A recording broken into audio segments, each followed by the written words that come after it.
નમસ્તે વિદ્યાર્થી મિત્રો, આજે આપણે ધોરણ 9 વિષય ગુજરાતી એની અંદર પાઠ 10 ભારતીય સંસ્કૃતિની સિદ્ધિ આપણે આ પાઠનો અભ્યાસ કરીશું।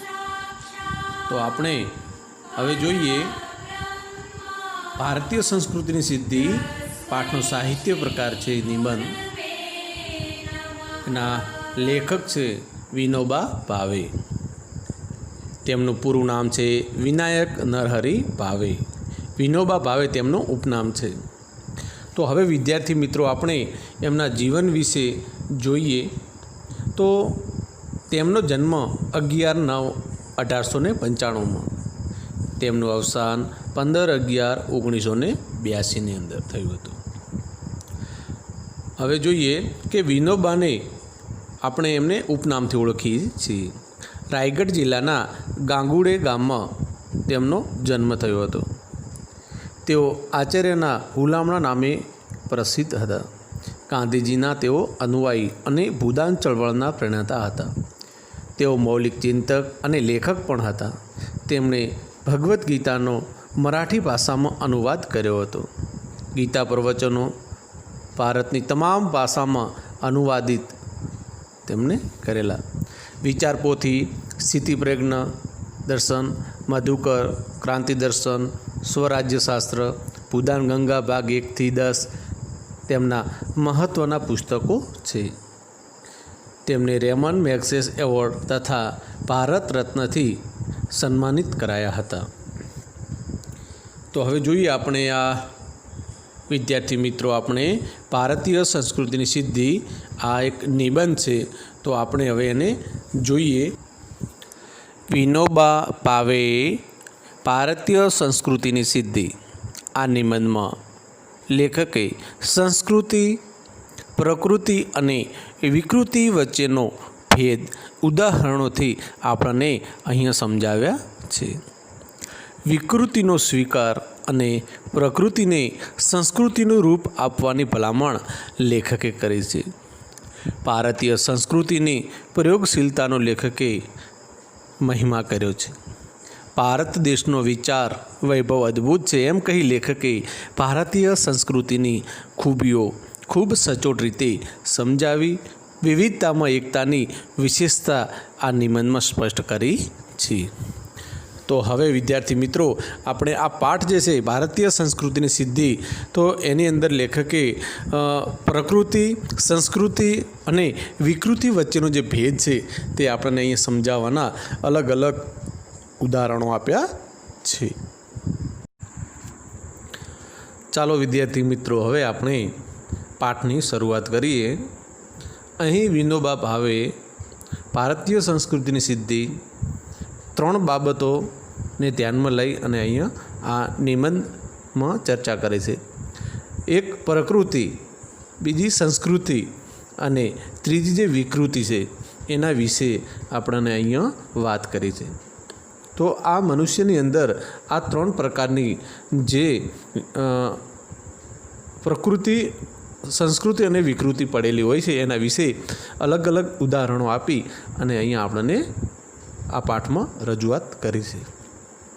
તો જોઈએ, પ્રકૃતિ એટલે સહજ સ્વભાવ। લેખક કહે છે કે પ્રકૃતિ એટલે સહજ સ્વભાવ, સંસ્કૃતિ એટલે સહજ સ્વભાવથી થોડું ઉપર ઉઠવું, વિકૃતિ એટલે સહજ સ્વભાવથી નીચે પડવું। પ્રકૃતિ વચ્ચે છે, નોર્મલ છે અને સહજ છે। લેખક કહે છે કે માણસની એક પ્રકૃતિ હોય છે, એક સંસ્કૃતિ અને એક વિકૃતિ। ભૂખ લાગે છે અને ભૂખ લાગતો માણસ ખાય છે તે તેની પ્રકૃતિ છે। ભૂખ ન લાગવા છતાં માણસ ખાય છે તે એની વિકૃતિ છે। અને ભૂખ લાગવા છતાં આજે એકાદશી છે એટલા વાસ્તે ભગવત સ્મરણ માટે માણસ ખાતો નથી, તે એની સંસ્કૃતિ છે।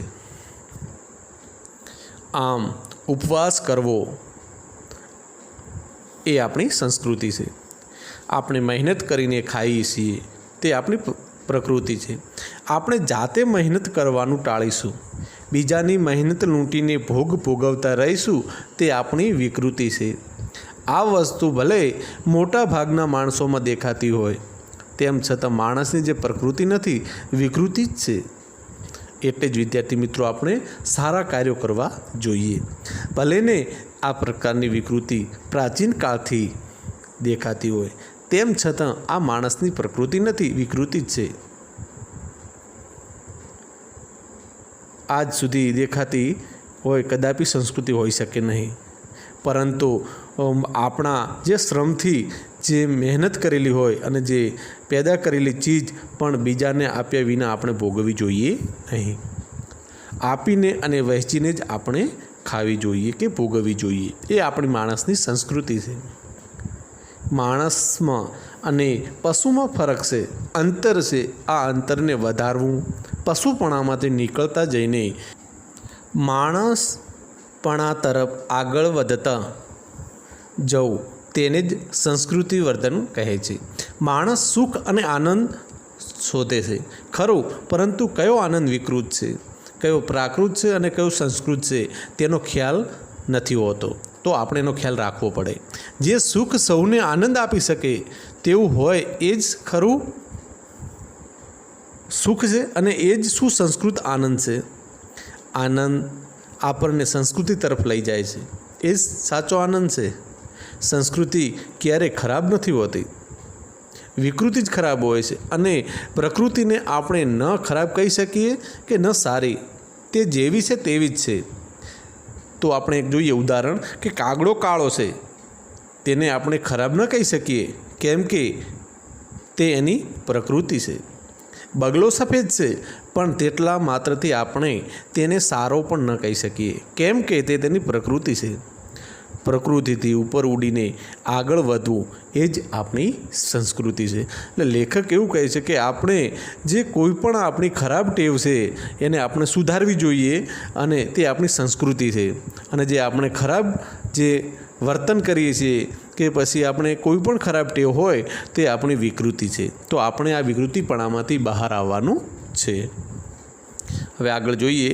ઘણીવાર આપણે વિકૃતિને પણ સંસ્કૃતિ માની લેવાની ભૂલ કરી બેસીએ છીએ, એટલે આ બાબત સાવધ રહેવાની જરૂર છે. પશ્ચિમના લોકો વિજ્ઞાનમાં ઘણા આગળ વધ્યા છે. એમની પાસેથી આપણે લેવા લાયક ઘણું બધું છે, પરંતુ એમનામાં ઘણા વિકૃતિના પણ અંશ પડેલા છે. તેને સંસ્કૃતિ માની લેવાની ભૂલ ક્યારેય આપણે ન કરીએ. એમની વિકૃતિ કંઈ આપણે અપનાવવાની નથી, તે સિવાય દુનિયાભરની જેટલી સંસ્કૃતિ છે તે પણ આપણે અપનાવી લેવાની છે. ઘણીવાર આપણે આની સાથોસાથ એ પણ ધ્યાન રાખીએ કે દુનિયાભરની સંસ્કૃતિ લઈએ, પણ આપણે તેની પણ ભલે હોય વિકૃતિ આપણને ન ખપે. આપણે ત્યાં પ્રાચીન કાળથી કોઈ એક જ ચીજ ચાલી આવતી હોય, પણ તે જો વિકૃત હોય તો તેનો સ્વીકાર હરગીજ ન કરવો જોઈએ કે ક્યારેય ન કરવો જોઈએ. વિકૃતિ બીજાઓની હોય કે આપણી હોય, સદંતર વર્જય છે, એટલે કે ખરાબ છે. અને પ્રકૃતિને સ્વીકારવી પણ એ તેનું એ હંમેશા શોધન કરતા રહેવું. પ્રકૃતિને હર હંમેશ પ્રકૃતિનું રૂપ આપતા રહેવું. ખાવાનું આપણે ન છોડી શકીએ કારણ કે તે આપણી પ્રકૃતિ છે, પણ માંસાહાર આપણે છોડી શકીએ છીએ. તે જરૂર છોડીએ, કેમ કે તે આપણી સંસ્કૃતિની દિશાનું આગળનું પગલું છે. ખાવામાં સંયમ રાખી શકીએ તો જરૂર રાખીએ, કારણ કે તેમ કરવાથી સંસ્કૃતિની દિશામાં એટલે આપણે આગળ વધીશું. મારું તો માનવું છે કે વિજ્ઞાનની જેમ જેમ પ્રગતિ થશે, માણસમાં વૈજ્ઞાનિક વૃત્તિ જેમ જેમ વધતી જશે તેમ તેમ વિકૃતિઓ ક્ષીણ થતી જશે અને માણસ સંસ્કૃતિની દિશામાં આગળ વધતો જશે. બહુ આગ્રહ કરીને ખવડાવવું કે અકૃત્યાની માફક ખાવું એ આપણી વિકૃતિ જ છે. પણ આજે હજી માણસને આ સમજાતું નથી, કેમ કે માણસને આપણી શરીર રચનાનું અને પાચન પ્રક્રિયાનું પૂરતું જ્ઞાન નથી. જ્યારે તેને શરીરનું અંતર્બાહ્ય જ્ઞાન થશે ત્યારે તેને તુરંત સમજાશે કે વિકૃતિ છે અને તે આપણે છોડવી જોઈએ. માણસ કાયમ સંસ્કૃતિ અને વિકૃતિનું પૃથ્થકરણ કરતો રહે છે, વિશ્લેષણ કરતો રહે છે, પ્રયોગો કરતો રહે છે અને પોતાની સાચી દિશામાં આગળ વધતો રહેશે, તો એ આપણી સંસ્કૃતિ કહેવાય. આવું ભારતમાં થયું છે. અહીં હજારો વર્ષથી માણસ જાત જાતના પ્રયોગો કરતો રહ્યો છે અને તેમાંથી આપણે જેને ભારતીય સંસ્કૃતિ કહીએ છીએ તે નીપજી છે. ભારતની સંસ્કૃતિ પ્રયોગશીલ છે. ભારત પ્રાચીન કાળમાં બહુ જ પ્રવૃત્તિમય હતો. અહીં બહુ પ્રયોગો પણ થયા, તેના નિષ્કર્ષ પણ નીકળ્યા અને તેમાંથી વિવિધ શાસ્ત્રો પણ ઊભા થયા. તેમાં આધ્યાત્મિક દૃષ્ટિ મુખ્ય હતી. માણસ આધ્યાત્મિક દૃષ્ટિએ કેમ આગળ વધતો રહે તેની ખોજ નિરંતર ભારતમાં ચાલી. આવી બધી જ યોજનાઓ આપણા પૂર્વજોએ અનેક પ્રયોગો કરીને ઘડી અને આ આપણા બહુ જ મોટો વારસો છે. ભારત માટે એમ કહેવાય છે કે આ એક મોટો સંપન્ન દેશ છે. અહીં સુંદર સુંદર સેંકડો નદીઓ વહે છે. હિમાલય જેવો અદ્ભુત પહાડ તો અહીં છે અને આપણો દેશ ભારે સુજલ અને સુફળ છે. પણ આપણા કરતાં વધારે સુજલ અને સુફળ દેશો દુનિયામાં મોજૂદ છે. એટલે આ કંઈ આપણી વિશેષતા ન કહેવાય. હા, આપણે એવો દાવો જરૂર કહી શકીએ કે અહીં જે વિચાર સંપદા એટલે કે જે વિચાર વાણી છે તે આપણને મળી છે તે અત્યંત અદ્વિતીય છે. આ હું કોઈ અભિમાન નથી કહેતો. જો હું કોઈ બીજા દેશમાં જન્મ્યો હોત તો પણ નિષ્પક્ષપણે તટસ્થતાથી ભારત વિશે આવું જ કહેત કે ભારતનો વિચાર વૈભવ ખરેખર અદ્વિતીય છે ને અજોડ છે. ભારતના વૈદિક ઋષિઓથી લઈને આજ સુધી શબ્દોની એક અખંડ પરંપરા ચાલી આવી છે. દુનિયામાં બીજો કોઈ દેશ એવો નથી જોતો કે જેની ભાષામાં 10,000 વર્ષોથી એના એ શબ્દ ચાલ્યા આવતા હોય.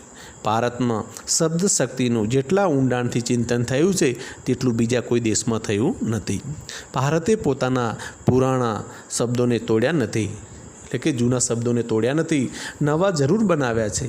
સાથે જ જૂના શબ્દોમાં નવા અર્થ નાખીને તેમનો વિકાસ કર્યો છે. આ શબ્દ પરંપરા ભારતમાં પહેલેથી જ આજ સુધી અખંડ ચાલી આવી છે અને બીજે ક્યાંય આવું જોવા મળતું નથી. યાસ્કાચાર્ય કહ્યું છે કે આપણી સનાતન છતાં નિત્ય નૂતન સંસ્કૃતિ છે. આપણે ભીતર એક અખંડ તંતુ કાયમ સાથે જોડાયેલું છે. હજારો વર્ષોનો આપણો પુરાતન દેશ છે. જ્યારે બીજા દેશનો ઇતિહાસનો આરંભ પણ નહોતો થયો ત્યારે આપણા પૂર્વજોએ ગૌરવ શિખર ઉપર પહોંચી ગયા હતા. અનેક પરિવર્તન આવ્યા છતાં અહીંની જે પરંપરા અતૂટ રહી, જે પ્રાચીનતમ કાળ સાથે આપણને જોડી રાખી છે. સ્થળ અને કાળનો ભેદો છતાં અહીં એકતાનું દર્શન થાય છે. અહીં કહેવાયું છે કે દુર્લભે ભારતે જન્મ, આપણો આ ભારત દેશ પરમ પવિત્ર દેશ છે. એમ આપણા પૂર્વજો કહેતા હતા. દુર્લભે મહારાષ્ટ્રે જન્મ, દુર્લભ ગુર્જરેશુ જન્મ, એવા વચન તમને અહીં ક્યાંય નહીં મળે. તુલસીદાસજી પણ કહે છે, ભલી ભારત ભૂમિ ભલે કુળ જન્મ. 500 વર્ષ પહેલાં ગુજરાતના કવિ નરસિંહ મહેતાએ પણ ગાયું હતું, ભરતખંડ ભૂતળમાં જન્મી જેણે ગોવિંદના ગુણ ગાયા રે, તે ધન્ય છે. આ જ વાત અસમના શંકરદેવે પણ ગાયું હતું અને માધવદેવે પણ કહી અને નરસિંહ મહેતાએ ગુજરાતનો મહિમા ગાયો. શંકરદેવે અસમનો મહિમા ગાયો. એકબીજાથી પાસા તેઓ જાણતા નહોતા, પણ એકબીજાને નહોતા જાણતા છતાં ભારત અમારી પૂર્ણભૂમિ છે અને અમે તેમાં જન્મ પામ્યા, તેથી ધન્ય થઈ ગયા એવું એ બંને અનુભવ્યું અને વ્યક્ત કર્યું હતું. આવી રીતે આપણા ભારતનું અભિમાન એ કંઈ પ્રકૃતિ નથી, બલકે સંસ્કૃતિ છે. જ્યાં એવી ભાષાઓ છે કે ન જાણતો હોય તેને શીખતા વર્ષો નીકળી જાય, એવી વિભિન્ન ભાષાઓ અને અપરંપાર વિવિધતાવાળા આ ભૂખંડને એક દેશ માનવું એ આપણી સંસ્કૃતિ છે. પ્રકૃતિથી ઉપર ઉઠીને આ સંસ્કૃતિ સધાઈ છે. એવી ભારતીય સંસ્કૃતિને આપણે જાળવવાની છે, એનું જતન કરવાનું છે અને આગળ વધારવાની છે. તો આ વિદ્યાર્થી મિત્રો આપણો જે પાઠ છે સાહિત્ય પ્રકાર નિબંધ હતો તેમાં આ પાઠ ભારતીય સંસ્કૃતિમાંથી આ વિનોબા ભાવે લીધેલો છે. તો અહીંયા આપણે હવે પાઠ પૂરો કરીએ છીએ. હવે વિદ્યાર્થી મિત્રો આપણે આ પાઠના સ્વાધ્યાયની આપણે ચર્ચા કરીએ.